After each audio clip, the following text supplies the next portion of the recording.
Aquaman Deep Dives #1 tells a really cool short story that gives you some good insight into both Aquaman and Black Manta's characters, giving us essentially one big fight scene between the two with a lot of tension, conflict, and some badass artwork to go along with it. Let's start with how we're introduced to our titular character Arthur Curry, shall we? The comic opens with Aquaman's wife, Mera, speaking at the United Nations as a diplomat for the nation of Atlantis, while Arthur stays in the audience and just watches, thanking God that he's not the one having to go up and speak, as in his words, he has no patience for politics. And the second he gets an alert from the Justice League that his arch-enemy, Black Manta, is robbing the Museum of Unnatural History, the guy is anxious to answer the call and go after Manta as soon as possible.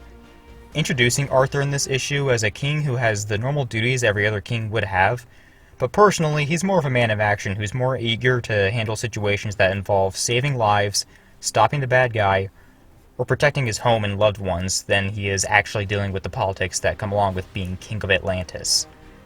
He leaves that shit to Mera, who's more equipped to handle that kind of stuff. That's not to say the issue only ever shows Arthur as a guy who just loves to kick ass, though.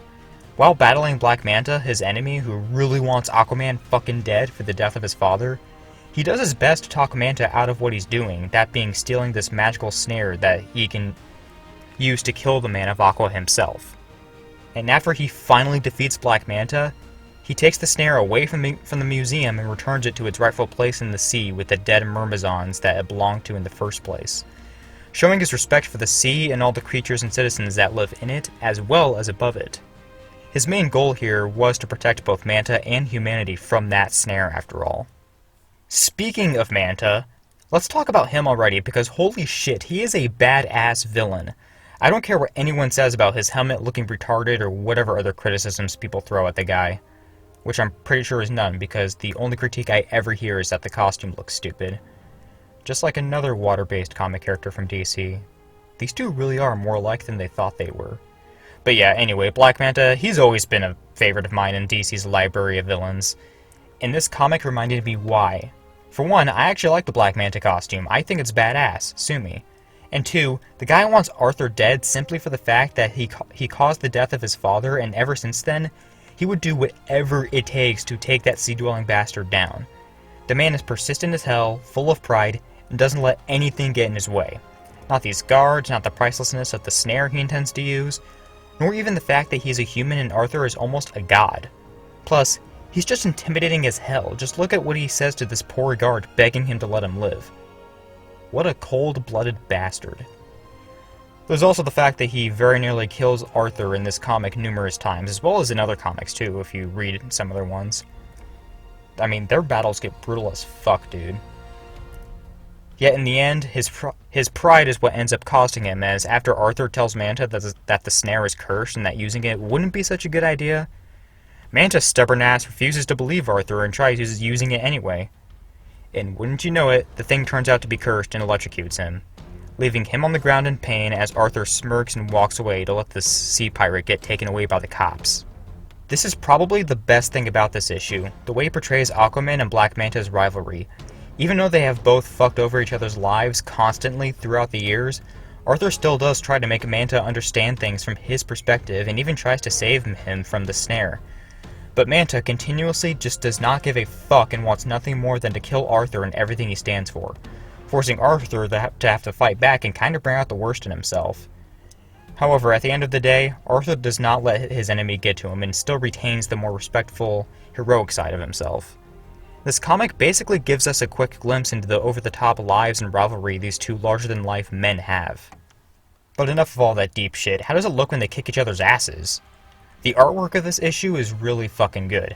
Daniel Sampere, I hope I'm pronouncing that right, makes the characters here, particularly Arthur and Manta, I mean, yeah, they're the main characters, no fucking shit, am I right? Kinda resemble Greek god statues, or at least that's how they look to me. He kinda does the same thing in Wonder Woman Agent of Peace and the issues he works on for that series. Makes perfect sense considering both these characters are supposed to be connected to Greek mythology, so yeah. It makes the story itself feel kinda like one of those short Greek myth stories as well. A human man wants to kill a godlike man from the sea for taking his father away, and thus the two end up in battle, leading both the god and the man to bring out the worst in themselves. In the end, though, the human's pride ends up costing him the victory, leaving him defeated as the god walks away to right one of his own wrongs, that being letting the snare sit in a museum to be easily stolen by a man like that. Proving his own humanity and heroism, even after battling his archenemy. Or at least that's what I get out of this shit, I don't know. Also, much like those statues, his art has a good amount of detail, pretty realistic looking body types, but still makes them look and feel grand and stylized in their own way. And this especially shows in the action scenes, which kind of feel like anime or manga fight scenes to me, in that every move has the characters doing this over-the-top badass pose and is really focused on just looking cool as hell. Though that does lead me to one criticism I have with the comic, that being that one or two times it can be hard to tell just what happens in between the panels of these fight scenes. Basically, when it comes to comics, when reading from one panel to another, the images in the panels will change in big ways, obviously. I mean, that's pretty fucking standard in comics. But you should be able to imagine for yourself how the character got from the position in panel A to the position in panel B. Again, pretty fucking standard in comics. You probably already knew that. A couple times, though, particularly in this scene, I don't even know what the hell happened between this and this. Like, did Aquaman just fucking teleport? That's not what Wikipedia told me he was able to do. Those border on being pretty much nitpicks, though, honestly, and it's not like they ruined the comic or anything. Hell, half of you probably won't even notice this issue if you end up reading the issue for yourself anyway, so what the fuck do I know? In conclusion, Deep Dives #1 gives us a short and sweet action story featuring two rivals who really hate each other's guts and does a good job showing us why they are rivals in the first place, while also giving us a fun superhero stops the villain story as well. Add some cool ass artwork that may focus a little too much on looking cool sometimes, and we got ourselves a fun, breezy to read first issue in the Digital First's Aquaman series. Definitely gonna read the other two issues here soon. All I can say now is, my man.